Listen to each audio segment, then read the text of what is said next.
Okay, so you can emphasize parts of your speech that you want to resonate, which means you want the audience to really focus in on, by using pauses, okay, and volume.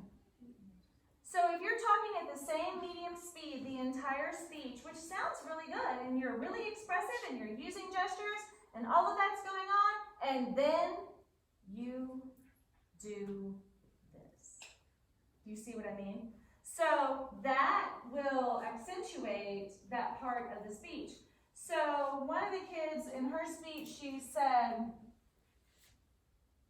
she was talking about how her friend that she wrote her speech about was honest with her when she gives her advice or whatever.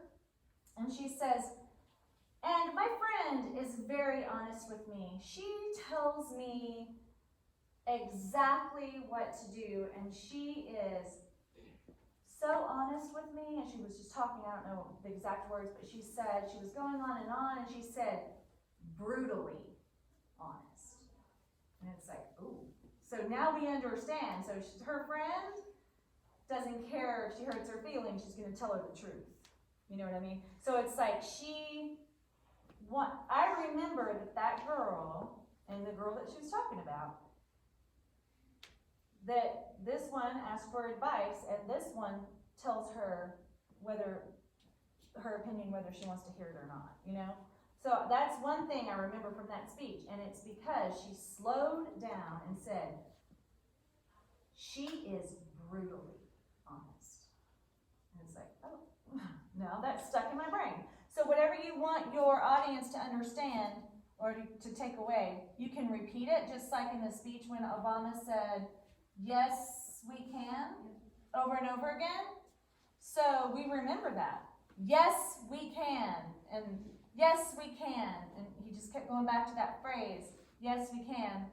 So repeating phrases over and over. That's why you have your introduction, then you have your two or three main topics, and then in the conclusion, you restate those two or three main topics so that the audience in the conclusion is retold that in a more creative way. And so when we watched the film the other day of Mr. Abraham, I don't know if it was Abrams or Abraham, he said people worry about forgetting. And so his method, my method is to memorize and practice, if it were me. But I know that you guys are busy, so that we use note cards, and that is a technique. So the technique that we used in here was for you to practice, be very, very familiar, and to write it about somebody you know, not or that you're really familiar with, or that you've studied, or,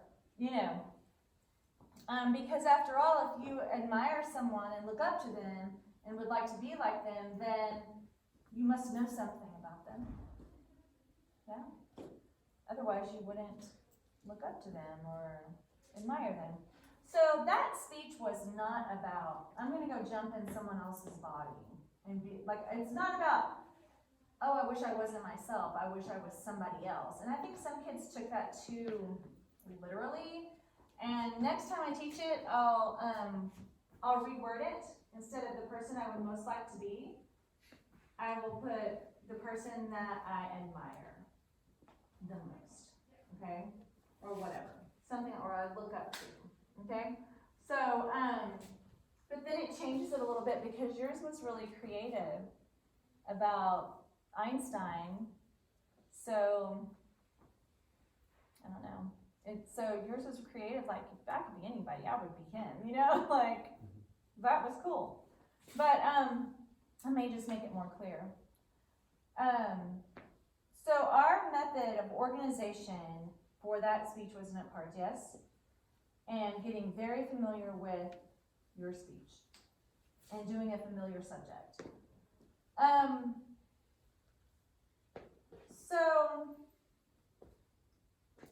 his was what, so what, now what. So he's going to tell you what he's talking about, why it's important, so what, and then what are you going to do with it, okay? So if I were to tell you that business communications and professional communications, I'm going to teach you about that, because when you grow up, you're going to have to get a job. That's the so what. And if you're not articulate and you don't write correctly with good grammar and spelling, and you don't speak articulately, people judge you. It's terrible, but they do, okay? And so you want to put your best foot forward. Did you see those gestures? I didn't mean to do that. That was cool, yeah? So that accentuated what I was saying, yeah? Rather than be inarticulate and write, your emails are full of grammatical errors, okay? So, I just did the what, so what, and then now we're going to practice, okay, or whatever, okay? All right, so we are going to break. Ready? 1, 2, 3, break. All right.